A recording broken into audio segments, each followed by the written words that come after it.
आज देखते हैं क्लास 10th मैथ चैप्टर 1। ठीक है, अंकगणित की आधारभूत प्रमेय। प्रत्येक भाज्य संख्या को उसके अभाज्य गुणनखंड के रूप में व्यक्त किया जा सकता है। ठीक है, जो प्रमेय है इसको याद कर लेना, 2 नंबर में बोर्ड एग्जाम में आती है।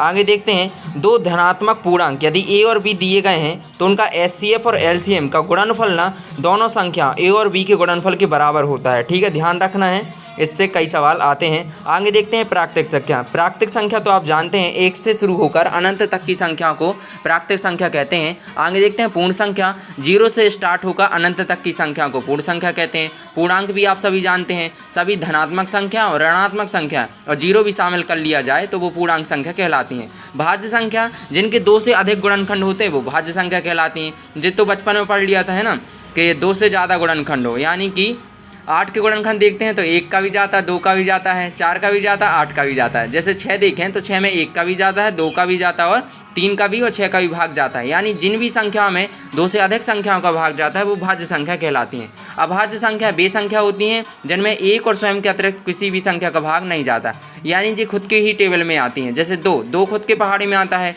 3 खुद के पहाड़ी में आता है, 5, 7, ठीक है, इसके बाद 11, फिर 13, यानी कि जो खुद की टेबल में आते हैं वो अभाज्य संख्या कहलाती हैं। और 1 के पहाड़ी में तो सबको ही आता है। अब आगे देखते हैं परिमेय संख्या।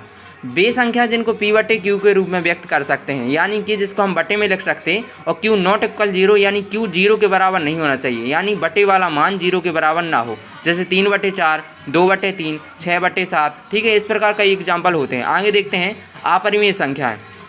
वे संख्या जिन्हें P/Q के रूप में व्यक्त नहीं कर सकते, यानी बटे में नहीं लिख सकते अपन, और Q नॉट इक्वल 0 मतलब 0 के बराबर नहीं होता है। जैसे जो रूट वाली संख्या होती है, जैसे √3 हो गया, √5 हो गया और 1.03, फिर 003, यानी कि 0 की संख्या बढ़ती जाएगी। अब 3 0 आएंगे, ठीक है। लेकिन एक क्वेश्चन यहाँ से हमेशा आता है कि पाई कैसी संख्या है, तो पाई अपरिमेय संख्या है, याद रखना है। पाई कैसी संख्या है? अपरिमेय संख्या। आगे देखते हैं वास्तविक संख्या। परिमेय और अपरिमेय संख्याओं का समूह वास्तविक संख्या कहलाता है। ठीक है, इसमें पूरी सारी परिमेय संख्या और सारी अपरिमेय संख्या शामिल होती हैं। ठीक है, अपरिमेय संख्या कहते हैं। आगे देखते हैं, इसके बाद चैप्टर 2 देखेंगे नेक्स्ट वीडियो में।